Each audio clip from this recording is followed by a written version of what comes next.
मैं आज अपनी मुल्क की वकला बरादरी का इस शानदार जो आपने मेरा इस्तकबाल किया, मैं आपका दिल से शुक्रिया अदा करता हूं। बहुत बहुत शुक्रिया। मेंबर पंजाब बार, आप सबका सीनियर वकला और नौजवान वकला और जो मेरी बहनें यहाँ आई हुई हैं, मैं सबको आज इस इस्तकबाल का फिर से मैं आपका शुक्रिया अदा करता हूं।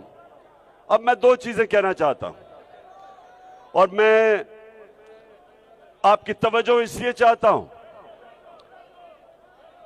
क्योंकि आपके ऊपर बड़ी जिम्मेदारी है। सबसे पहले,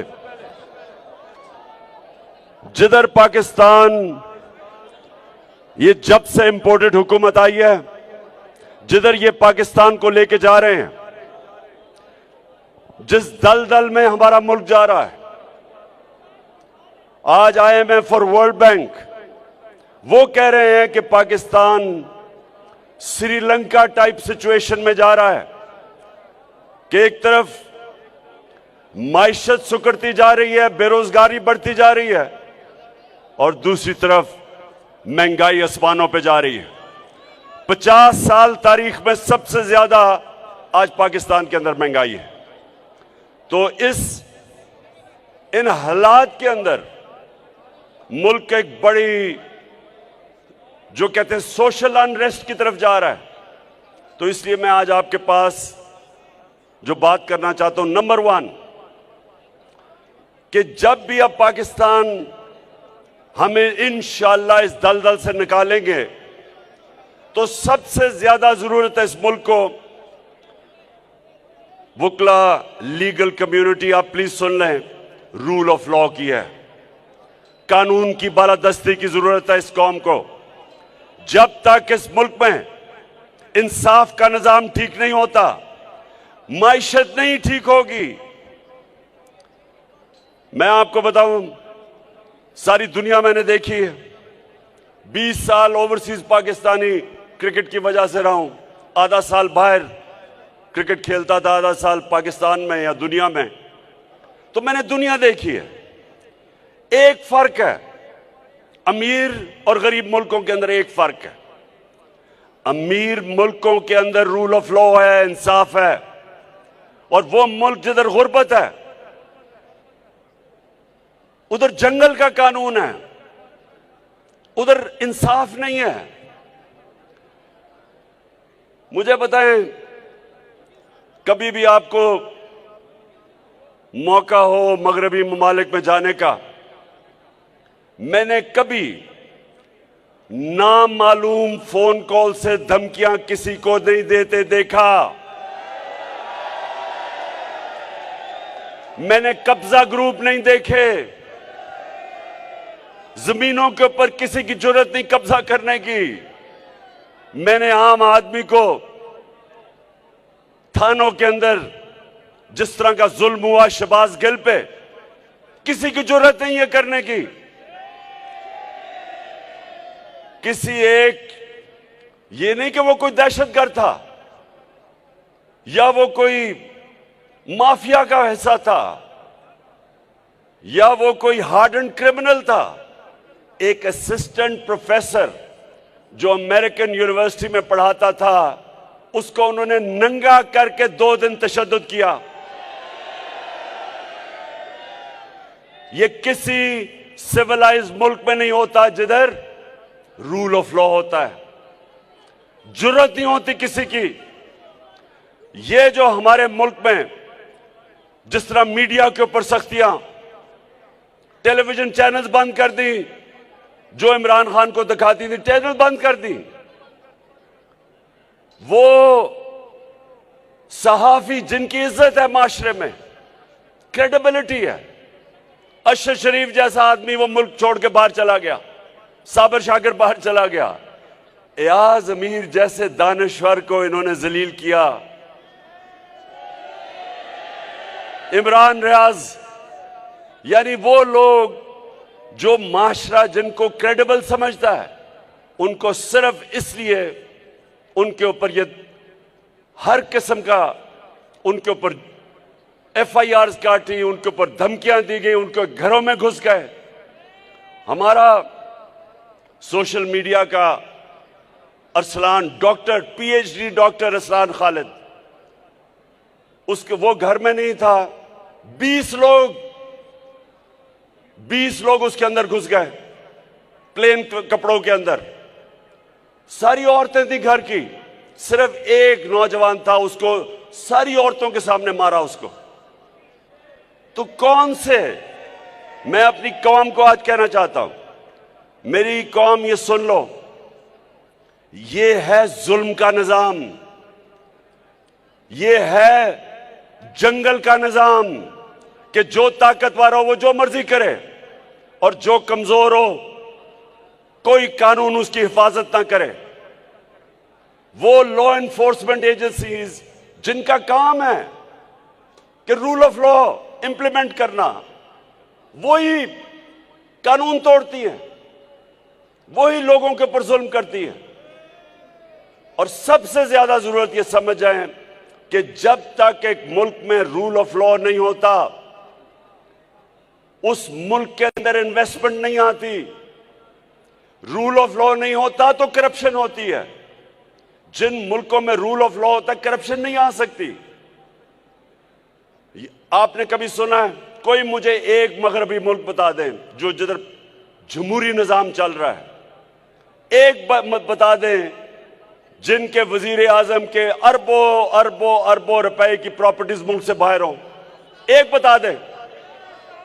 आप और तो छोड़ें, ये साथ वाला मुल्क, ये नरेंद्र मोदी, इसकी कितनी बार प्रॉपर्टीज है, ये कोई तस्वर भी नहीं कर सकता कि मुल्क का प्राइम मिनिस्टर अरबों रुपए के महलात बाहर रखे, बिजनेसेस बाहर रखे, बच्चे बरतानिया का पासपोर्ट कहें जी हम पाकिस्तानी शहरी नहीं, क्योंकि वो जवाब ही नहीं दे सकते कि अरबों रुपए की प्रॉपर्टीज में रह रहे हैं। ये कहीं नहीं होता।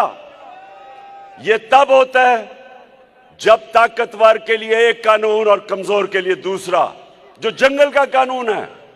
शेर के लिए एक और कानून होता है, बेचारा हिरन के लिए दूसरा कानून होता है जंगल में। शेर जो चाहे करता है, उसको कोई पूछता नहीं है, और बेचारा जो कमजोर होता है उनको कोई हिफाजत करने के लिए नहीं आता। ये है इस वक्त पाकिस्तान के हालात। आप तमाशा देखें, अभी आपने करारदाद भी पास की कि किसी भी मुहज़्ज़ब माशरे में ये तस्वर कोई कर सकता है कि मुल्क का वजीर आजम, जिसको सजा होनी थी FIA के अरबों रुपए के केसेस में, उसके बेटों को सजा होनी थी ओपन एंड शट केसेस में, वो प्राइम मिनिस्टर भी बन जाता है और वो जाके लंदन एक सजायाफ्ता मफरूर झूठा, जो इस मुल्क से पैसे चोरी करके अरबों रुपए की प्रॉपर्टीज में है, उससे क्या चीज करने, कंसल्ट करने जा रहे हैं कि पाकिस्तान का आर्मी चीफ कौन होगा। यानी जो मुल्क की नेशनल सिक्योरिटी के लिए सबसे बड़ा होता है, मुल्क की नेशनल सिक्योरिटी के लिए, वो एक डाकू, एक मफरूर, एक जो अरबों रुपए पैसे चोरी करके बाहर भागा और जो झूठ बोल के बाहर गया, और प्राइम जो मौजूदा क्राइम मिनिस्टर है, इसने साइन किया था वो एफिडेविट अदालत में, यहां हाई कोर्ट में, कि जी वापस आ जाएगा इलाज करवा के। ये फैसला करेंगे पाकिस्तान की नेशनल सिक्योरिटी के लिए जो सबसे इंपॉर्टेंट पोजीशन है। क्या ये फैसला करेंगे? आप मुझे बताएं ना, आप बताएं मुझे। ये कोई तस्वर कर सकता है कि किसी मौजूद माशरे में होगा? और फिर हम अपनी कौम को क्या पैगाम दे रहे हैं? हमारे 60% पाकिस्तानी 30 साल से कम उम्र में हैं, नौजवान हैं।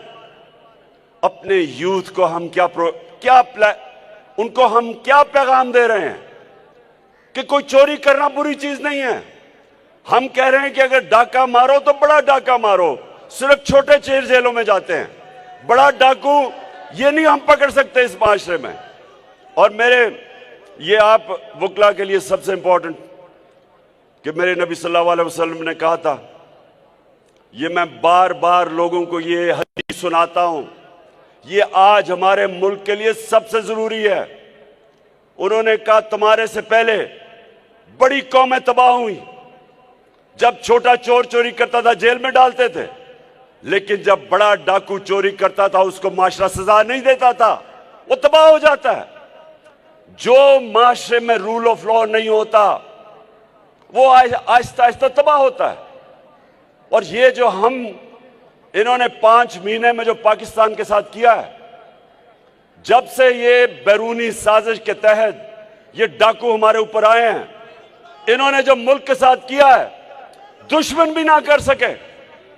वो इकोनॉमी जो मुश्किलों से कोरोना के बावजूद ठीक चल रही थी, 17 साल के बाद सबसे ज्यादा ग्रोथ रेट थी पाकिस्तान की। जो पाकिस्तान की इकोनॉमिक सर्वे इन्होंने प्रिंट किया उसके मुताबिक 4 फसलें रिकॉर्ड थी, एक्सपोर्ट्स रिकॉर्ड थी, टैक्स कलेक्शन रिकॉर्ड थी, इंडस्ट्री देर के बाद उठी थी, 11% ग्रोथ रेट थी। करके हम दुनिया को ये बतला, तो कैसे ये चोरों को ऊपर मुसल्लत किया। मुल्क की इकोनॉमी का भी बेड़ा गर्क, बेरोजगारी आज बढ़ रही है। फैसलाबाद जिधर मजदूर नहीं मिलते थे, आज 20% टेक्सटाइल इंडस्ट्री बंद हो गई है। किसान आज इस्लामाबाद में पहुंचे हुए हैं। किसानों के ट्यूबवेल के रेट आसमानों पे, खादों के रेट आसमानों पे। आज पाकिस्तान की फूड सिक्योरिटी का मसला बना हुआ है और सिर्फ इनको फायदा है क्योंकि इन्होंने आते साथ ही नैब की अमेंडमेंट करके अपने सारे अरबों रुपए के करप्शन के इनके केसेस खत्म हो रहे हैं। ये दूसरी दफा, पहला एनआरओ मुशर्रफ ने दिया था और अब ये दूसरा एनआरओ लेके अपनी चोरी खत्म कर रहे हैं और मुल्क का बेड़ा गर्क कर रहे हैं। इसलिए मैं आज आपके पास आया था और मैं ये चाहता हूं कि देखें, आपका बहुत बड़ा रोल है, आपकी जिम्मेदारी है इस मुल्क के रूल ऑफ लॉ के लिए खड़ा होना। इतना बड़ा जुल्म हो कि आपके सामने इनके अरबों रुपए के केसेस माफ किए जा रहे हैं। हमारा सुप्रीम कोर्ट के अंदर मेरा केस पड़ा हुआ है, ये नैब ऑर्डिनेंस, जो नैब की अमेंडमेंट के खिलाफ। लेकिन मुझे अपनी पाकिस्तान की वकला कम्युनिटी की जरूरत है अपने मुल्क के लिए।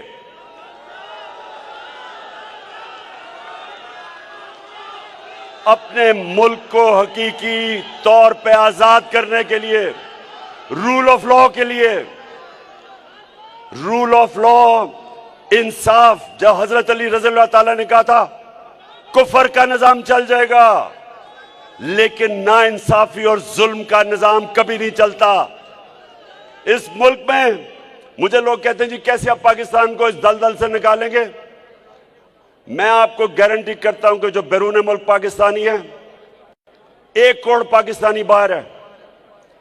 एक दफा यहां हम अपना कानून ठीक कर दें, हम रूल ऑफ लॉ इंपोज कर दें, कॉन्ट्रैक्ट एनफोर्समेंट कर दें, मैं आपको कहता हूं कि सिर्फ 5 लाख ही बैरून मुल्क पाकिस्तानी इन्वेस्टमेंट कर दें, आपको IMF की जरूरत नहीं पड़ेगी, आपको किसी से भीख मांगने की जरूरत नहीं पड़ेगी। आपका वो जो अभी शहबाज शरीफ जिधर जाता है हाथ आगे फैला देता है, वो है तुम्हारे पास? जिधर जाता है पैसे मांगता है और कोई पैसे देने के लिए तैयार नहीं है। आपने वो देखा था, मेरे वकला, आपने वो देखा था कि वो जो सेक्रेटरी जनरल यूनाइटेड नेशंस का आया है एंटोनियो गुटरेस, उसका बाजू ही पकड़ लिया इसने। कहता कि अगर आप हमें पैसे देंगे तो मैं और मेरे मिनिस्टर आपको वादा करते हम चोरी नहीं करेंगे। कभी सुना ये? कभी मुल्क का प्राइम मिनिस्टर ऐसी बात करता है? और वो गुटरेस को, वो सेक्रेटरी जनरल को पता था कि 60% इनकी कैबिनेट जमानत पे है, करप्शन के केसेस पे है, प्राइम मिनिस्टर खुद जमानत पे है। तो मेरे वकला, आपने आज वादा करना है, मैं जो अब इस तहरीक में निकल गया हूं। मेरी हफ्ते से यह तहरीक शुरू हो जाएगी। आपने मेरे साथ निकलना है जब मैं आपको कॉल दूं इस मुल्क को हकीकी तौर पे आजाद करने के लिए। और मैं अपनी सारी कौम को आज आपके सामने कह रहा हूं कि आगे से जो भी आपको नामालूम नंबर से टेलीफोन करके धमकियां दे, उसको वापस धमकी दो ये कहते हुए कि मेरा आइन मेरे फंडामेंटल राइट को प्रोटेक्ट करता है। फ्रीडम ऑफ स्पीच मेरा राइट है। मैं यूएई के होके अभी मैं तुर्की होके आया हूं और मैंने उन भाइयों को कहा कि आप हमारे बड़े अजीम भाई हैं, हमेशा आपने हमारी मदद की। और मैंने यही कहा जब मैं आया हूं तो आप समझेंगे शायद ये मांगने आया है। क्या बोला तूने? आया हूं तो आप समझेंगे शायद ये मांगने आया है। मैं मांगने नहीं आया लेकिन मजबूरी है। बस बस बस बस बस बस मैं ये कह रहा हूं कि देखिए, वो मैंने एक चीज कहता हूं अपनी पाकिस्तानी कौम के लिए कि एक फौज, एक शेरों की फौज जिसका सरदार गीदड़ हो, शेरों की फौज जिसका सरदार गीदड़ हो, वो हार जाएगी। 100 गीदड़ों की फौज जिसका सरदार शेर हो। हमारा मुल्क बदकिस्मती से चोरों के हाथ में फंसा हुआ है। हमने इसकी पूरी तहरीक चलानी है। इलेक्शन से ये भाग रहे हैं। इनको पता है कि इलेक्शन अब ये नहीं जीत सकते। इनको पता है पाकिस्तानी कौम किधर खड़ी है। इसलिए ये सारे मिलके कोशिश कर रहे हैं कि किसी तरह कुर्सी को पकड़ ले और मुल्क बेशक नीचे जाए, क्योंकि 33% रुपया गिरा है, 33% डॉलर बढ़ा है, 33% इनके आने में इस मुल्क की दौलत कम हुई है। आप सबका पैसा 33% कम हुआ है, लेकिन इनके मुल्क से बाहर पैसे पड़े हैं डॉलर्स में। इनकी दौलत में 33% इजाफा हुआ है। यहां लोग गरीब हुए हैं, ये अमीर हुए हैं। ये भी मेरे वोकला एक और चीज फैसला कर लो।